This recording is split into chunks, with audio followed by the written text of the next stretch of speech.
Hello and welcome back to Bold of You to Say. You're currently listening to the condensed version of the show we recorded.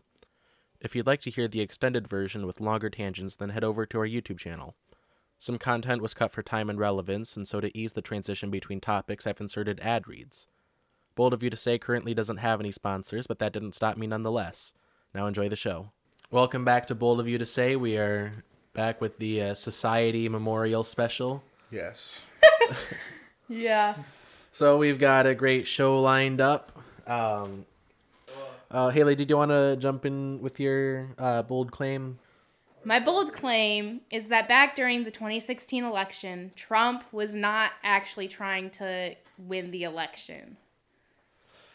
Yeah, no one really talks about that anymore. Trump did that as a publicity stunt. That was just supposed to be like the next Trump stakes. Yeah. That's what I thought. Because at a certain point in 2016, I just vividly remember being like, he's joking, right? And no one was like really talking about it. Like everyone just kind of thought it was a joke, or they assumed it was. But then And now he he's won. the president. Yeah, this whole timeline started because like David Bowie died. Because it happened that started everything. But then like the thing that caused this whole timeline to happen since then, it happened because like of what should have been a footnote in Donald Trump's Wikipedia page. Yeah. That's crazy to think about. He started running as a joke, and now gay people don't have rights. It's like that meme with like the dominoes. Oh, God. It's like tiny domino and then just big domino. Oh, man. Well, I guess that wasn't much of a bold statement. Everyone agreed. Speaking about that, though, like, I could have sworn there was a movie, like, back in the 80s of, like, with a black guy that was the same exact plot. I forget the guy's name. It was a comedian at the time. Had, like, a handlebar mustache. Richard afro Pryor. thing. I think that's what it was. He was, like, dating this girl that worked at this legally safe McDonald's restaurant. But the whole plot of the movie was that he came into, like, possession of this large sum of money. But if he wanted to get more money, he had to spend all of that, like, really fast in, like, a year. So what he did is he made a fake presidential campaign. And his whole tagline was, none of the above. And people thought he was, like, anti-establishment and shit. So they started voting for him. And, God. the whole plot of this movie is this guy, like, trying to get more money out of his uncle's will, then accidentally becoming the president. Yeah, I feel You know, they like... say that life imitates art. But this was like an 80s movie. I remember it. I remember watching it with my dad. I was like, oh, man, this is kind of funny. But it's like, I can't remember the name of it, though. That's going to bug me. But just look up a movie, None of the Above, and you'll see what I'm talking about. What do you think, was going through Trump's mind? Like, as he realized that, like, oh, shit, I might actually win. Do you think that he started, like, going with it? Or do you think he, like, just tried to be more crazy to get less people into him? I really To be don't honest, know. I think all of the, like, leaks of him saying gross shit, I think they were, like, pre-recorded that he made himself just to make him look worse. Like, this'll get him. It's like, this'll make him stop, And it's maybe. like everything Did he not? does... Everything he does just makes his hardcore fans love him that much more. It's so weird. Yeah, when he launched his campaign, it was just a knee-jerk reaction because Obama roasted him the year before. Yeah. He never saw it coming Anyone this can be far. President Obama. See? Oh shit. Oh, I'm gonna have anybody. to do this? I'm just a businessman. What the fuck? Barely a businessman. He's Yeah, business essentially. adjacent. Bold of You to Say is sponsored by stuffing all your money in your mattress. You've heard ads for many different mobile banking solutions, but you may still have concerns about privacy and security. A VPN helps in theory, but we've seen numerous examples of them failing to protect their users. That's where stuffing all your money in your mattress comes in. With stuffing all your money in your mattress, the only security concern is if someone breaks into your house, but at that point you've got other shit to worry about. Stuffing all your money in your mattress requires no credit card to sign up, and canceling is as easy as simply removing your money from your mattress. Sign up now with offer code BOLD, and I will personally come to your house and slip an extra $5 in there. Now back to the show. What's the next bold statement we've got? Next on on a the- tangent. Yeah, so Welcome to the podcast, kids. this next one is going to be a mix of me and Jared. Oh, yeah. So we just got done talking about the darkest timeline. for anyone that just jumped to this timestamp.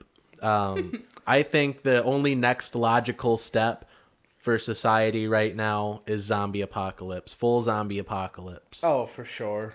At this point, I wouldn't even be surprised. Nothing surprises me anymore. It's the weirdest feeling. It's like, shit, man. But The whole country's on fire. And Jared, you had something that you wanted to say about zombies? Oh yeah, speaking about zombies though, like I feel like the modern media, like games and TV shows and stuff, are just kind of like they just aren't doing zombie like movies or anything good anymore. You know, it's like after Walking Dead happened, every single piece of zombie media has to be like this extremely dramatized thing about like the survivors and stuff. When are we gonna get funny zombies? Yeah, okay, Left 4 Dead. Like, when are we gonna get something like that where There's it's just like a fun game? Movies. Oh yeah, no, but those are like how long ago? And then like after Walking Dead came out, it's like everything is serious now.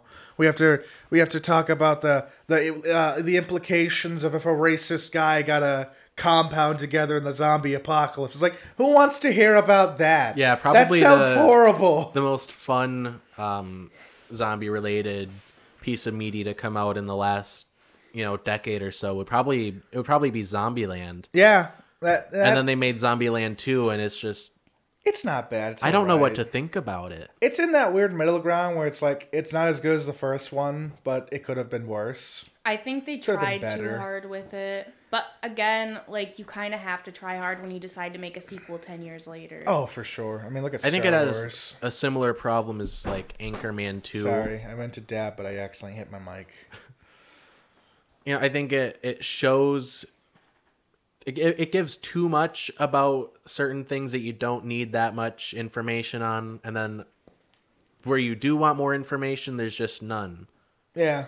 Like, there's so much time spent on the side character, Columbus's new girlfriend that they find at the mall, and like she just kind of goes nowhere as a character. Yeah, there's like no like scene where she just has an epiphany and it's like, oh, I can help like this or anything. It's just kind of like, oh, she's dumb. Yeah, I really thought that she was gonna be like fake dumb. Yeah, I did too. She's just really, really stupid. From the second I saw her, I was like, no, this can't end well. She's gonna be like, haha, I'm actually really smart and I have stolen all of your things. But no, I guess that was Wichita. Yeah. Fucking the new girl, I don't even remember her name. I just call her the dumb one. But the dumb one's basically an incel's idea of what girls are like. Yeah, that's really like the r/nice guys caricature of women. She was so like overly dumb that it just at that point didn't even feel like real acting. She made bimbos look intelligent. It was just annoying. It was, I can't get over that voice that she had either. It's just the most grating voice. That's why I thought it was fake. I thought she was... Hi guys! Like, oh. The movie ended and I was like, wait. That was real? And when she was like...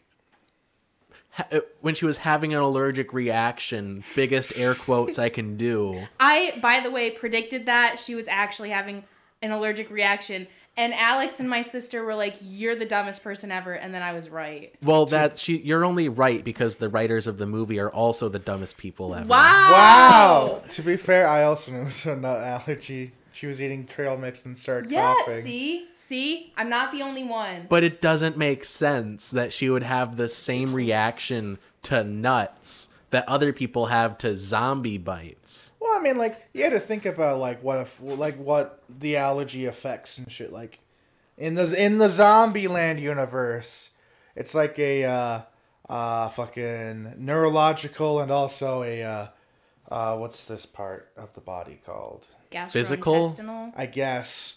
It basically, you just vomit up all of your fluids and then you turn into a zombie. Well, no, they also turn like sickly and pale and they kind of shrivel up a little bit, and that's exactly what happened to her. Yeah, because of nut. I guess. When the nut turns you into a zombie. But wasn't she bitten?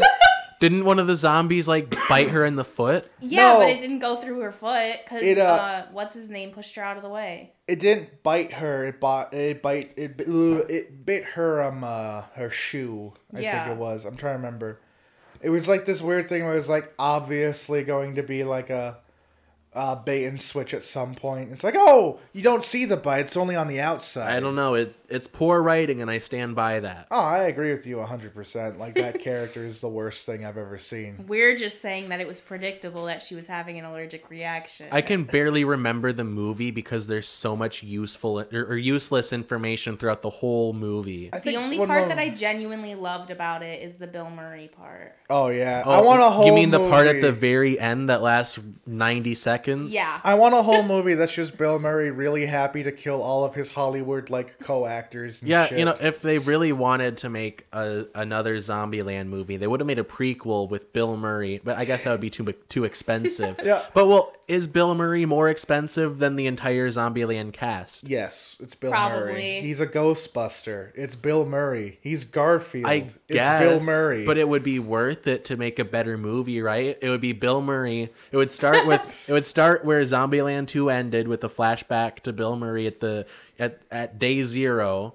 and then it would just be his, fallout journey through the wasteland. I have a better idea. It's low budget. The only cost is getting makeup and Bill Murray in the movie. And what it is it's Bill Murray, like, he finds a camera and he starts doing tricks with it, like killing zombies in different ways and stuff. And it's just an hour and 30 minutes of Bill Murray basically having his zombie kill montage. See, that's what we need. That's what the world needs right now. I want some kind of like The 80s last 30 style, seconds is like just pure action movie with Bill Murray killing zombies, walking away from explosion like, I hate Mondays, in his Garfield voice. I want, though, at the end of the movie that I'm thinking, where it's like this like GoPro style, like found footage shit, is like at the very end he pieces all the clips together, he shows the montage, and it's like an epic gamer montage with air horns and everything. Bold of You to Say is brought to you by Owning a Gun. Many other home security systems rely on cameras to survey your property and call the police, but they're often prone to false positives, making them unreliable. This could leave your stuffing all your money in your mattress account open to attack. That's where Owning a Gun comes in. Owning a gun is as simple as buying a gun, hearing a noise, and taking care of the fucker yourself. Peace of mind has never been more in reach than with owning a gun. Now back to the show. So next on the doc, we have I wanted to talk a little bit about The Good Place. I have a couple things to say about it. First of all, I think it was accidentally heavily inspired by the Gospel of Judas. And I also think that if the premise of The Good Place was true, then no Christians would get in. Oh, for sure. So The Good Place, the way that the universe works, is that when you die, there's like a system that's set up, like some kind of like algorithm that adds up like all of the good things that you've done versus the bad things that you've done. Everything that you have as a point value is kind of like Reddit karma, where like if you have enough points built up, you go to the good place. The motive behind what you do has to be pure, otherwise it doesn't count for good points in the algorithm. Yeah, so the reason that I think no Christians would get into the good place, well, they all is do because it for their own motive, yeah. they do it because they think they're getting into heaven. Yeah. That's really what it comes down to when you boil it down. Like, do good things not because it's good, but because you'll go to heaven and you'll get eternal happiness and stuff. That's the problem I've always had with religion, is like, can't you just be a good person for the sake of being a good person? Wait, hold on. Do you have to like base it on an ancient book? I got a question then about that other guy, Steely or Cheaty or whatever his name is. Cheaty. Cheaty. Like if it's all based on like if you're doing good things and like your heart's in the right place, he literally is trying to be helpful, but he's just really bad at it. So they sent him to hell? Yeah, Cheaty, like you'll see in the show if you watch it, that you see examples of how he's affected other people in really big ways. But like, was he doing that intentionally? Like, was he like... No. Well, it doesn't matter if what you do is intentional if it's bad. So if it's bad, you get bad points. And if your motivation is bad, but it's good, then you still get bad points. Think of it like a Punnett square where... So there's like a 2x2 grid, right? There's... good action. There's good actions and bad actions. Okay. And good motivation and bad motivation. The only thing that gets you good points is if you do a good thing with good motivation. And now let's talk about the Gospel of Judas, or in other words, the hidden parts of the Bible. Yeah, so the Gospel of Judas was... The plot twist in the Bible. It's obviously, it was excluded from the Bible. Because they're allowed to pick and choose what goes in that thing. It's the Book of Eternal Truth, which was decided upon by a committee of... people who didn't write the Bible. People that were around 1,000 years after the Bible was written. I just love, though, how they basically removed the biggest plot twist in all of human history. The most interesting part. Yeah, it's literally a plot twist. The Gospel of Judas basically flips the story of the Bible on its head. Yeah. So, to explain the Gospel of Judas in the simplest terms, Jesus tells his followers that, like, basically what you're doing is wrong because you have... incorrect notions of what God is and what I am. No, he doesn't tell his followers. He brings Judas aside and tells him all this stuff.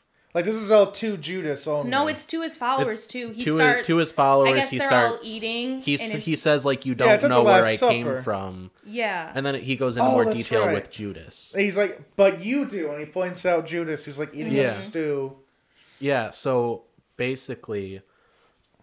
what's either said or inferred from the Gospel of Judas is that there's the Christian God, which was like a fallen like demon kind of from like a greater realm. A greater realm with multiple gods, right? Yeah, so God, he's like he's his level is God. like what Christians think of angels. He's like a helper kind of, but he broke away from like that greater realm to just kind of like start his own thing, his own neighborhood. Oh my God. Huh? You see where I'm getting at with this? So God of the Bible is Michael from The Good Place. And then according to the Gospel of Judas, there is like a God, but it's not Yahweh, it's not the Christian God. It's this like amorphous ball of light kind of spirit thing that resides outside of space and time, and that's the Holy Spirit. That's really what God is according to the Gospel of Judas. And that's what Jesus actually represents, right? Jesus is like connected to that, but he comes from this other realm or what. It's confusing, but Jesus anyway, is like Gandalf in this story, where he's like that human but not. Yeah, that spirit, that greater God, I think that represents the judge from The Good Place. I see. And I'll leave links to videos explaining. Quentin Reviews did a great breakdown of The Good Place, season 1 through 4. I think you're gonna say the Gospel of Judas. And then I'll leave a couple videos explaining the Gospel of Judas. You can watch it for yourself. The parallels are it's pretty interesting to look at. I do recommend if you're not gonna do the Good Place stuff, definitely do the Gospel of Judas. Yeah. Because like it is literally the plot twist in the Bible that they removed. Oh yeah, it is really interesting. It just changes everything from that story on, and they remove it. Yeah, if you think of the Bible from the perspective of the Gospel of that. Judas, it really makes it puts it in a whole new perspective, in a whole new context. Like Genesis, that's a whole new context with the Gospel of Judas. Yeah. Because you don't think this is... I mean, the problem that I've always had with God was God never and the the bad Bible, guy, but now he is. the problem that I've always had with it is that if you buy into creationism 100%, that's a small universe. Yeah. It's just the earth and then the sky and then nothing else. It's just that. It's like back in Minecraft Pocket Edition, before they added infinite worlds. It's like, really, that's it? This 120 by 120 cube area. When you pull down your pants, really? But then if you think of it from the perspective of the Gospel of Judas, that the world that implies, it's like God is He's just some literally henchman on the run. It also really explains all the fucked up shit that's in the Bible, too. Oh, yeah. Like Noah's Ark. Like, if I remember correctly, isn't God, the God in the Bible, wasn't he, like, some other religion's, like, lesser volcano god, basically? Probably. It was something like the God of Christianity is, like... like a god of mischief or something. And that's why in the Bible you just see all this dweeb. fucked up shit like sacrifice and He turns all a guy's, this stuff. you know, Yeah. And, God like- being an incel really explains everything. And like an argument that people always have is like, if God is good, then why does he do all this shitty stuff like cancer? And that Because he's also an asshole. That's greatly why. explains it. Yeah. Yeah, like God, according to the Gospel of Judas, is like it's like a Judeo-Christian version of Loki. Yeah. Yeah, yeah. Or a modern day Redditor. God's like, you don't have enough upvotes. Where's your silver and gold, plebe? On the seventh day, God said, "Edit. Thanks for the gold." God damn it. I really felt when I was first learning about the Gospel of Judas, I really felt like Eleanor at the end of season 1. That was like, It's like, she was like, This is the bad place. It's like, we're in it. This is it. Oh.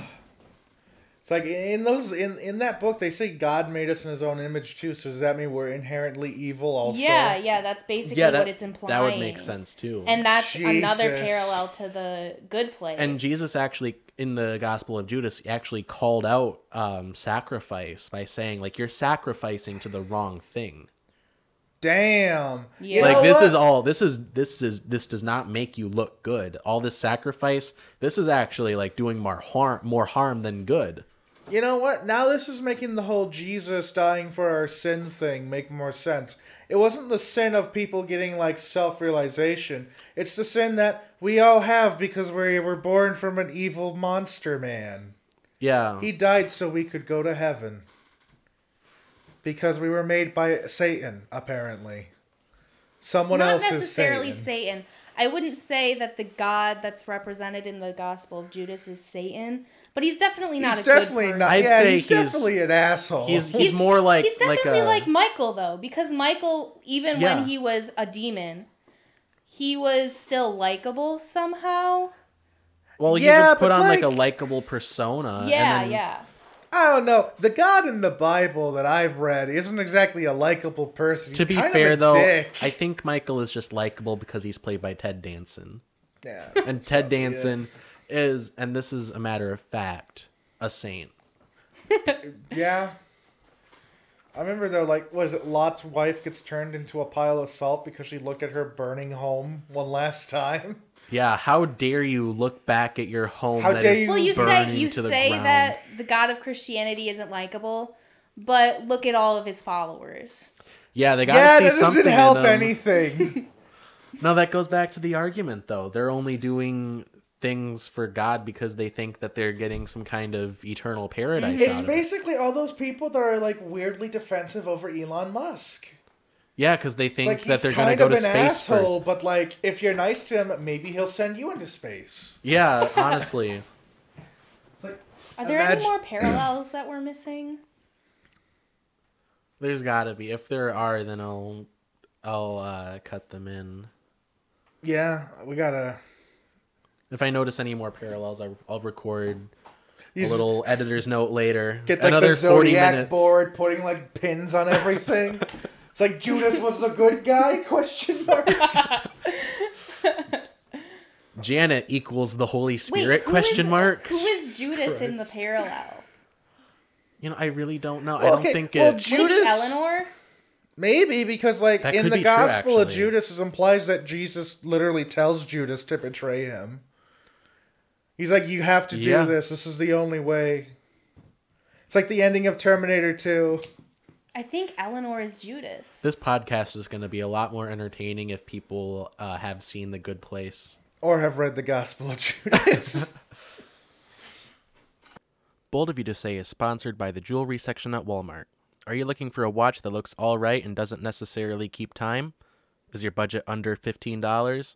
Then head over to the jewelry section at Walmart. It's your one-stop shop for all prom accessories you didn't realize you didn't have until the day of.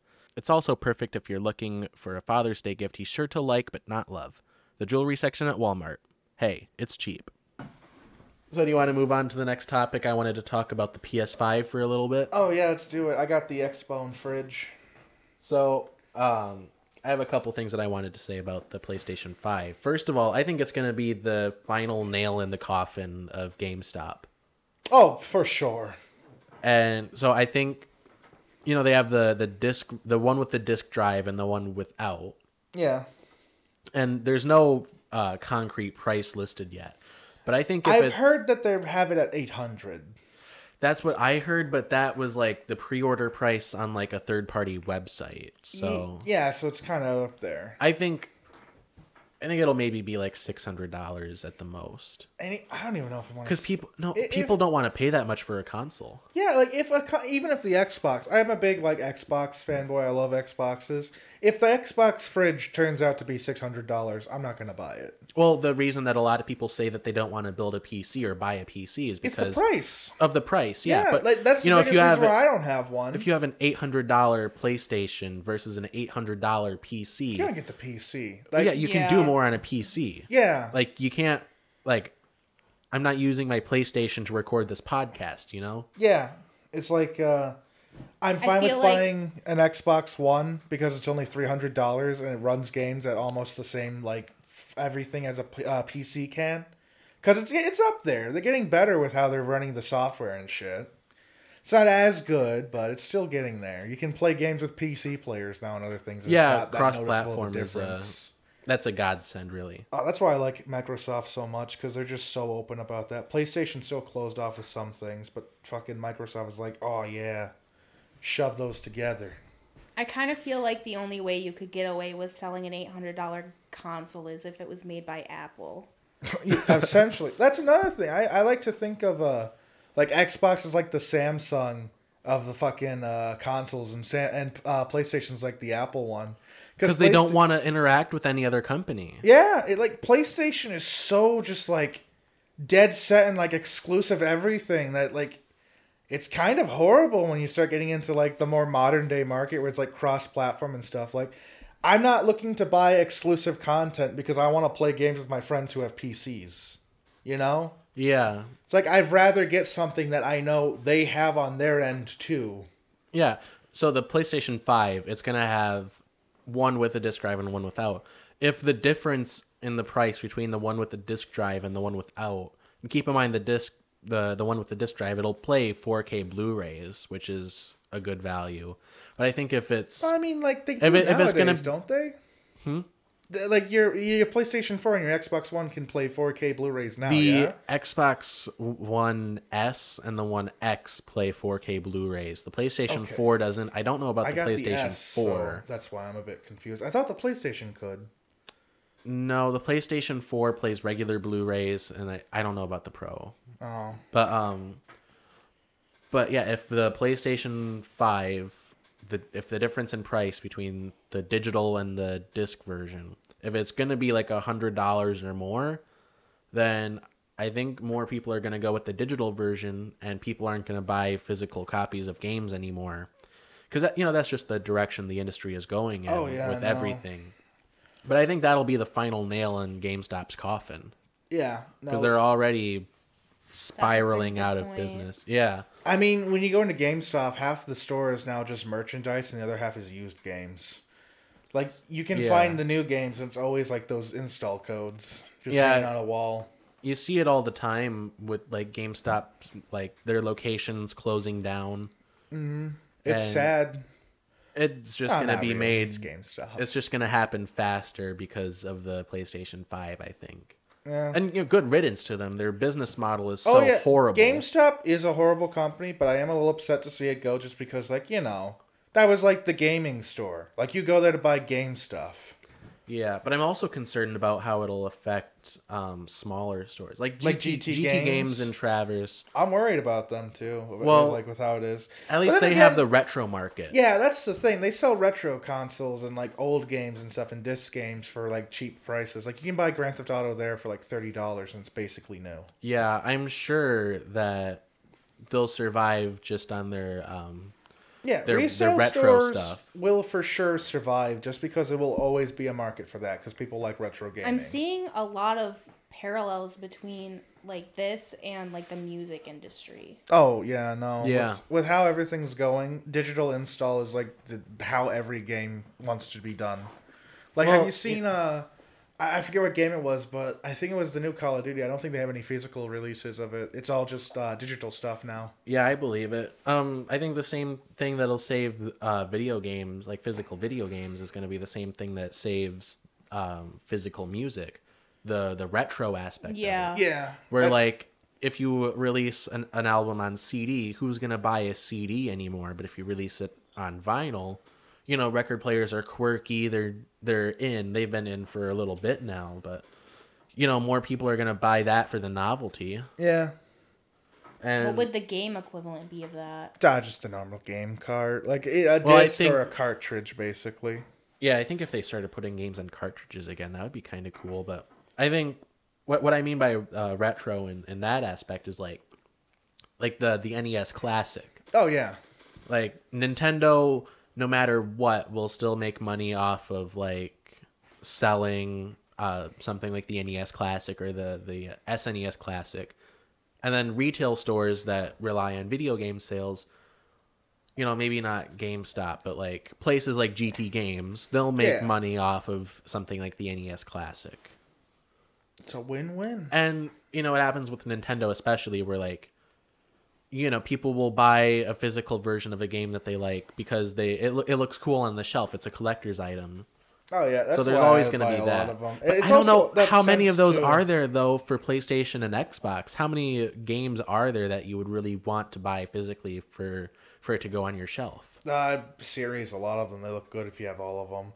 Like if you have all of the Halo games for the original Xbox and 360, like you can put those on your shelf and it's like, oh, here's like a footnote that was in gaming history for a Right, but while. what new games are coming out that you would want to put it on your shelf? Well, that's the thing. Like, it doesn't even matter what console it is, anyways, because like the new games coming out. No offense to them, but it's like, I don't know. They don't have the same like nostalgic style to them that other games have. There's like, you're just kind of used to seeing games like this nowadays. Like everything's like story driven and it's got like the same kind of like plot beats to it.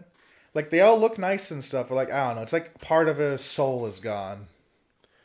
Yeah, that kind of brings us to the next thing I wanted to say about it. I don't think Spider-Man Miles Morales should be its own game. Yeah, it seems more like it should be a DLC. Yeah, I think it's just a DLC storyline and like, you know, skin pack and everything that they just kind of padded out into its own game.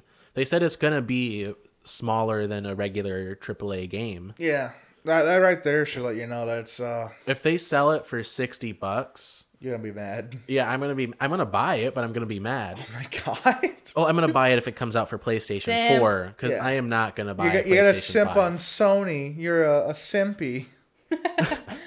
A sompy. I think I'm done buying consoles just for Marvel games. I bought the PlayStation 4 for Spider-Man PS4 Yeah. and I don't regret it. It's a great game, but I don't want to spend, you know, even more money on a PlayStation 5 for new Spider-Man. And, you know, there's an Iron Man game coming out exclusively for PSVR, which I think is a bad business decision. Oh, I think exclusives for VR only, or For PlayStation VR. oh, well, yeah, no, completely. When Yeah. he simps for Sony, but he won't simp for you. Oof. I'm gonna spend $60 on the Sony VR so I can play Iron Man. Hey, can I get this? Do you think new PlayStation scarf? VR costs $60? I know it's way more. I'm just saying. But yeah, I'm like barely not buying a PlayStation VR for Iron Man, but I'm definitely not buying a PlayStation 5 for Spider-Man Miles Morales. Hold on, you're debating getting a PlayStation VR for one game. Look, if someone said, here's a PlayStation VR and it's only like $50, I'd probably go for it, but I wouldn't pay like $300 Yeah, but, for a PlayStation Here's the thing. VR. You're buying a VR system so you can play only 5 games on it. 2 of which are the same game. It's just one has guns, the other has swords. No, it's just for Iron Man.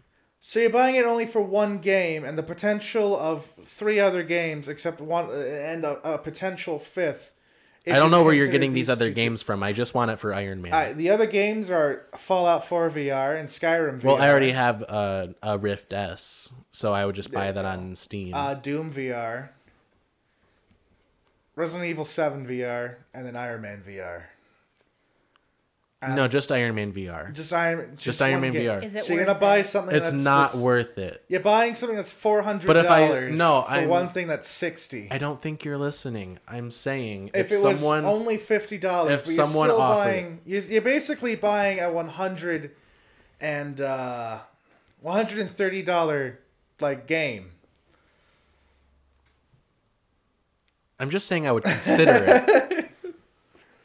I probably would say no, but it would take me a little bit. Like, Key takeaways. Alex is a simp. Yeah. Like, even I don't simp on Xbox that hard. I only have, like, one of their exclusives, and that's Halo. And who doesn't have fucking Halo? It's Halo. So you wanted to close with talking about Halo 5? Oh, yeah. I forgot about that. Speaking about Halo, I honestly think, because, like, you know, Halo Infinite's coming out soon. There's huge hype for that and stuff. Last game 343 made wasn't exactly that, beloved. It had a ad campaign that led you to think it was a different game. And then the thing that they came out with, everyone considers is a steaming pile of dog shit. I think they intentionally made that decision to make a game that is, like, really, really horrible. Just so the next game that they come out with is going to be, like, hyped up and people will pre-order it and shit like that. Because, like, if you look at the trend in Halo games, after, like, the original trilogy ended, and they started doing the other, like, spin-off games and stuff, it wasn't as hyped over anymore. Because it's, like, everyone's just kind of done with that. I think after Halo 2, really, is when they stopped with, like, huge, like, sales figures and shit. And, like, you can see this, like, spiral down. I think Reach peaked up a bit, but after that, it was nothing. And then 343 bought it, and it's, like, been just this dead stream since. So I feel like they intentionally made a bomb so that they can make a game that relies on nostalgia bait, basically, to get more people in. Because, like, if you look at the commercials they've released during the E3 trailers and stuff, all of the things people complain about like it not being related to the original Halo story and how it's, like, different, all the art style's wrong and everything, it's all fixed in the new ones. It's like they're going back to the Halo ring thing again, and they're going back to one that's mentioned in the old books that they got rid of, and they brought the old art style back and all this other shit. It just seems kind of weird that they're doing it now after the worst game, and now everyone's all excited for this one. Yeah, it's almost like they learned from their mistakes. Yeah, but that's the thing, though. Like, you'd think if you learn from your mistakes, you'd fix it after the first game you make was considered horrible. Like, everyone said Halo 4 was the worst Halo when it came out. And then Halo 5 happened, and everyone called that one an abortion that should have been aborted, but somehow lived. And that's the thing. It's like, they saw that no one liked it, and we're just like, you know what? Maybe if we do something horrible, we can bounce back from this. It's like, what's that movie? The Producers, where they make a horrible screenplay just so they can get more money off of it later? I think it's something like that, except it's for video game clout. See, I don't know. I think you're overestimating video game companies' ability to play 4D chess. Well, I don't know, because these guys were like... And their willingness to dump a lot of money into something that's going to intentionally fail after the last thing failed, just so they can come out with a competent game that'll look better compared to the last two. Though, if they wanted to make a good game compared to the last one, they would have made Halo 5, what you want it to be. Yeah. Instead of another dumpster fire. Well, yeah, but at the same time, though, it's like... It's just a slow go down, and then all of a sudden get back up, and, like, nostalgia is, like, what everyone wants and stuff, just make it really bad, and then give them what you want. So, like, there's more of a want for it, See, I don't know. I think that this is making a lot of parallels to Trump and Biden for me in my head. No, that's like saying that Nintendo did the Wii U on purpose. Well, no, that one wasn't on purpose. That one was just like they wanted to make another Wii console. But you could say just as plausibly that Nintendo made the Wii U as terribly as they did. Well, but didn't the just Wii so U they could come make out, like, just so they could literally make a the year Switch. later, though? The Wii U came out in 2012, I believe, and that was 6 years after the Wii. Was it really? Yeah. So Holy that's like saying shit. that they made the Wii U as terrible as it was, just so they could make the Switch and then have that be like the new console that takes over the market. Oh, yeah, but the problem with the Wii U was that the Wii was already, that much of a home console. You didn't want to get the Wii U because you could get all the other stuff for the Wii. Like, with this one, though, it's like they had all this other stuff set up for, like, a really interesting thing, and they decided to go against it and make something completely different. It's like what BioShock did for their last game, Infinite, where they have all this, like, test footage and all these other things that they were going to show you to, like, drum up interest, and then they give you a different game instead. The only difference is that one doesn't require 4D chess. That one's just like... But I don't know. I think that's like a reverse of what you were saying that they did with Halo, where they accidentally made Halo 4 really bad, and then they made Halo 5 really bad on purpose. Well, to be honest, though, now that I think of it, I don't think Halo 4 was made bad on, like, accident. I think it was like a strategic plan that 343 was doing, because what happens is Bungie, which is the parent company, split off from 343 and started doing their own thing with Activision. And 343 is the company that primarily worked on the Halo games. And it's like, this is a small company. It needs to generate income and shit like that. And, like, what better way to do it than to try and change things up a bit, and then just, like, release the anniversary games that people want to see after you get the engine right.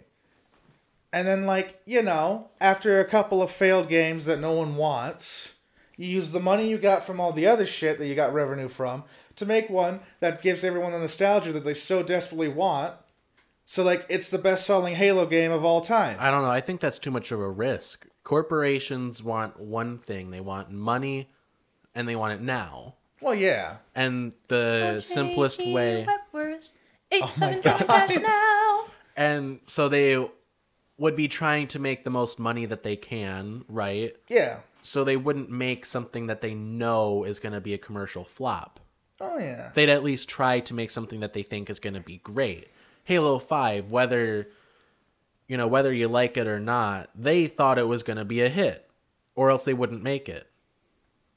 I don't know. There's, like, all this stuff, though, with it. Like, for example, they released a little video documentary thing explaining how they didn't think the Master Chief was the main character, so they basically had him, like, sidelined for the whole game.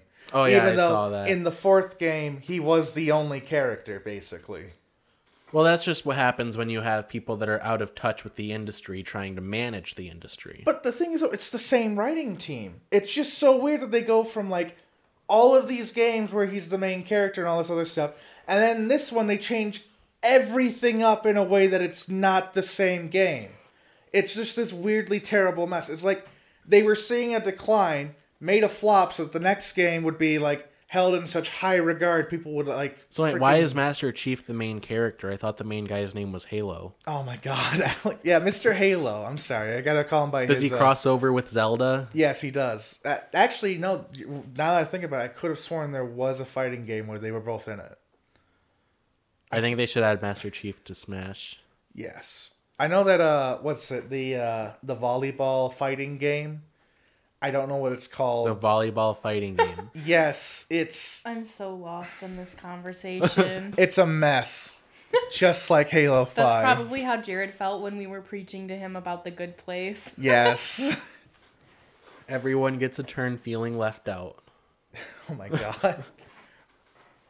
Quick, Haley, we must discuss something to make him feel left out. Well, you said we were going to end on the Halo discussion, but I kind of want to talk about the Midnight Gospel. Okay. I don't know what that is, so I'm going to feel left out again. Well, it's your turn now. But I already had my turn. Alex doesn't need a turn because he's the host. Damn it. So... Oh my god, I'm still grappling with this. I don't know if I feel like the Midnight Gospel is real deep or fake deep. I love the show, and I want to dive deeper into it. I don't mean to interrupt this train of thought, but I looked over at Alex for a split second. You see where that shadow of his microphone is? Like on his sweater? I can't see it from my Well, I can see it. angle. I thought it was like this pool of sweat that's just going down his front. I was like, Jesus, take it off, man. If it's that hot. So I'll explain the premise of the Midnight Gospel for Jared and Thank the you. listeners that don't know. It's a Netflix original, and the concept of it is pretty out there because they've done this before where they take a podcast and turn it into a show or like a cartoon. Yeah, we're hoping But- Netflix picks the show up. Hey, Netflix. But Hey, at Netflix, DM me on Twitter. so in all those other concepts where they turn a podcast into a cartoon, they animate what they're talking about in the podcast, so it relates. But in the Midnight Gospel, they take podcast episodes from a podcast called Duncan Trussell's Family Hour, where they talk about like spiritual stuff, religious stuff, and like meditation, just like hippie shit Hippie shit. and drugs. Hippie shit. Yeah. So, but the animation seemingly has nothing to do with what they're talking about in the podcast. It's usually two So characters. the way that it's animated, it's...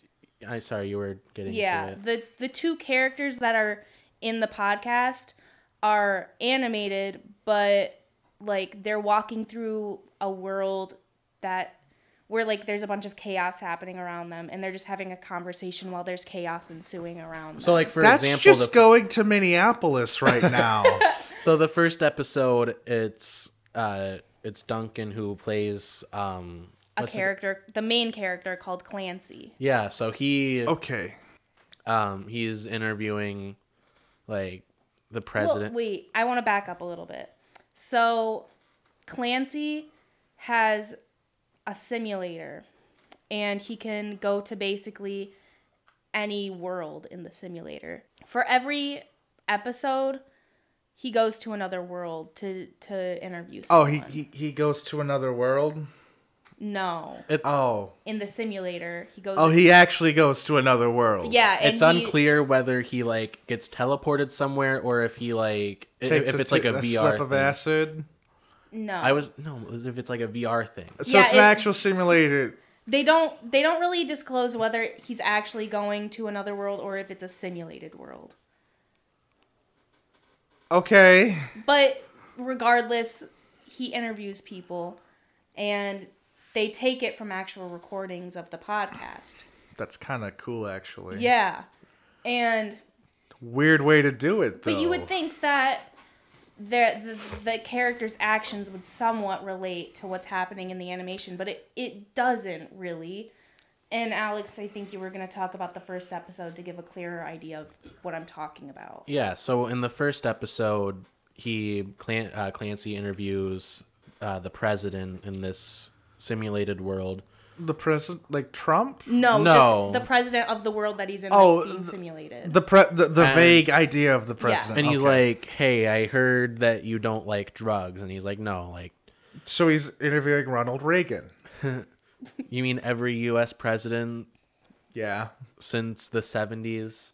So, anyway, he's like, So, I yeah, heard you Ronald don't like Reagan. drugs. And then the president is like, no, I never said that. What I meant is... And then they go into, like, a deeper conversation about, like, drugs and, like, the ethics of drugs and drug laws and stuff. Meanwhile... While they're, like, fighting zombies.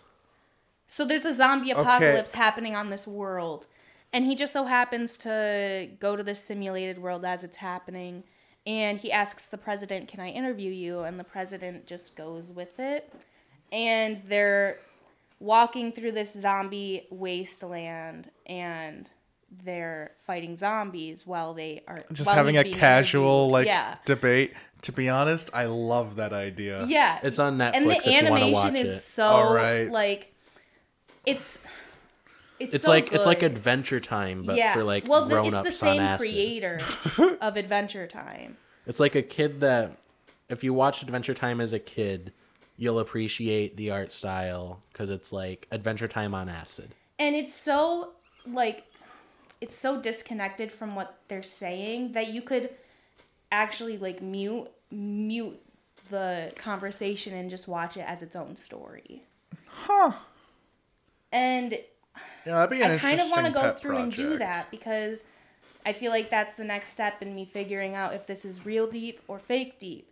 Because, like, I think the theory, podcast, it's definitely real yeah, deep. the podcast itself is real deep, but the animation around it, I want to find out if that's real deep. Because in my theory is that the animation relates to what they're saying, but in like an abstract, deep way. Yeah, like they'll be talking about death, and then like in the animation, like the character, the person that's being interviewed will have like a significant other that they're like trying to bring back to life through some kind of like magic, whatever. You know, it's a cartoon world.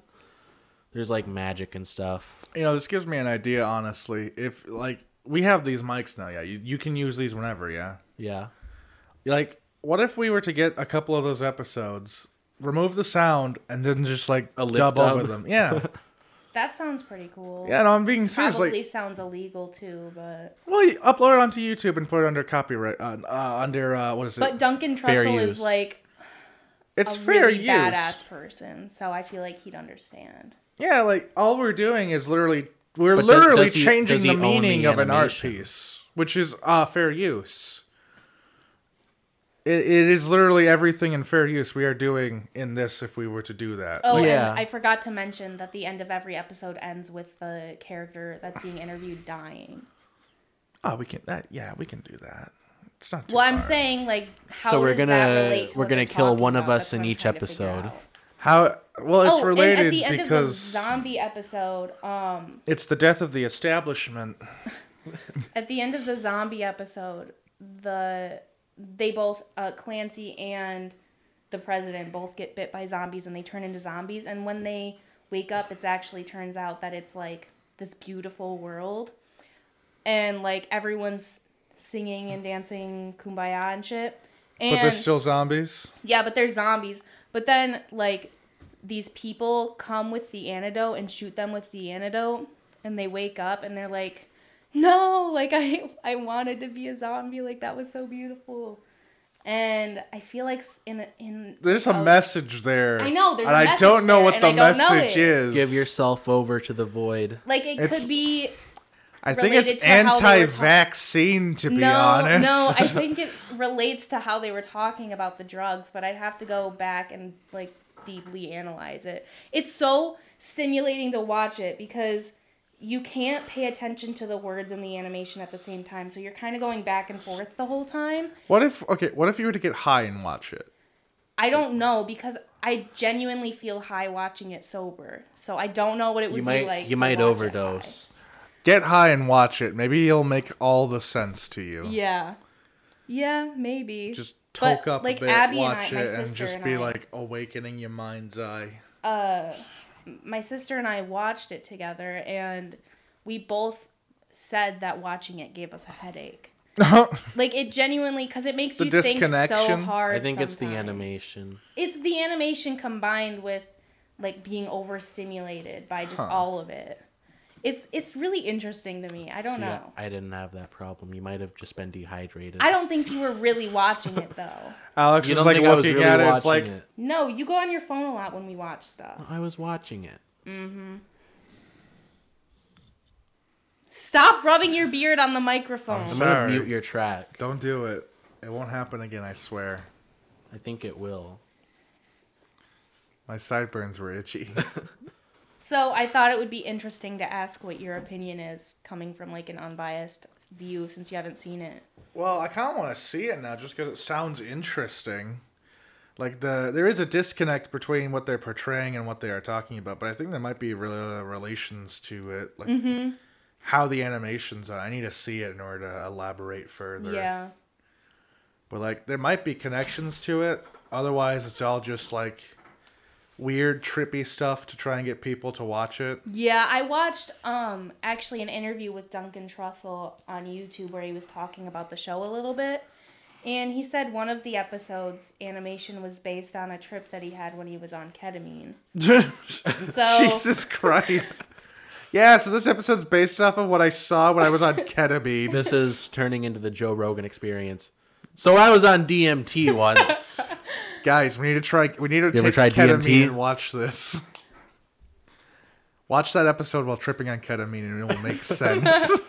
Well, when he explained it, it actually did in like a roundabout way make sense. Now, I got a question. Does Tame Impala do any music for these episodes? I know that in the interview I watched, Duncan Trussell said what most of the music is, who does most of the music, I can't remember the name, but also he does some of the music in it as well. Because I was going to say... all of the end credit music is Duncan Trussell's music. Because I was going to say it has to be some trippy fucking music for this. It is. There's no other way. It's got to be that kind of like weird, it sounds like a lava lamp. Yeah. Well, the whole show sounds like a lava lamp, if I'm being honest. I like how that it's expression... Really it's like if you turned a lava lamp into a cartoon. It's like if you listen... It's like watching a lava lamp and that's the sound you hear. Is what you see in the lava lamp. I am leaning more towards it being real deep, the animation, because another thing that Duncan Trussell mentioned in the interview was that, like, they don't explain it in the show necessarily, but in every world they had like a pretty much like a whole set universe for each world that they came up with, all the writers and stuff. And it was based off of like just like offhand things that they would like that are thrown in the show but you would never think of, like the fact in one of the worlds an insult is being called a tart baker, and that was actually based off of like a real story from like human life, not like in the simulated world, but I can't remember the backstory to it, but all the kind of stuff like that is based off of real things in real life. Which I thought was interesting. And I think it would be really cool if they released, like, maybe, like, a behind-the-scenes thing where they just, where they just explain all of those connections. That'd be a pretty freaking neat thing to see. Given, like, what I'm hearing from this, it's literally just an acid trip. Yeah, I recommend you watch it. It does sound like anyone listening, I recommend you watch it, too. So our homework is... Jared, you and the listeners have to watch The Good Place. Okay. Seasons 1 through 3, season 4. You know I'm not good at homework, only Alex. on TV. And then I think this is a good place to end the podcast. Wait, I got one more. And you have to watch The Midnight Gospel, too. I will. That one I do want to check out. If you make a decision between The Good Place and The Midnight Gospel, choose The Midnight Gospel because it's shorter. Oh, yeah, those are your two homework assignments, The Midnight Gospel and The Good Place. Thank you guys for listening to another episode of Bold of You to Say. Next week we're going to talk a bit about the movie industry, and I was going to bring up this episode about something about VR and how I think it saved the Guitar Hero game model, but I think we'll talk about that next week. And we'll maybe touch back on The Midnight Gospel after Jared watches it and I reanalyze the animation. Yeah. All right. Netflix, give us money. Yep. In conclusion, Netflix, give us money. Also, I said a lot of good things about Raid in like the first like 2 episodes we were doing in the new season. And I haven't gotten my check yet. I kind of wish you guys would send it soon. You know? Yeah, this podcast is no longer fake sponsored by Raid Shadow Legends. They won't give me the money I am owed. Also, like, if Duncan Trussell ever hears this, please invite me to your podcast. Also, Jeff Goldblum, I know where you're truly from. Yeah, the gospel of Judas. So in the part where they're like, I know Jesus, you're secretly I know the Jesus. realm that you really came from. That's actually Jeff Goldblum. Yeah, no, he came from the realm of Barbelo. Whatever it's Babylon. A weird name. No, that's a different thing. Yeah. Babylon was a weird movie. Well, that's bold of you to say. I've never seen it. All right, thank you for listening. Goodbye. Goodbye. Bye.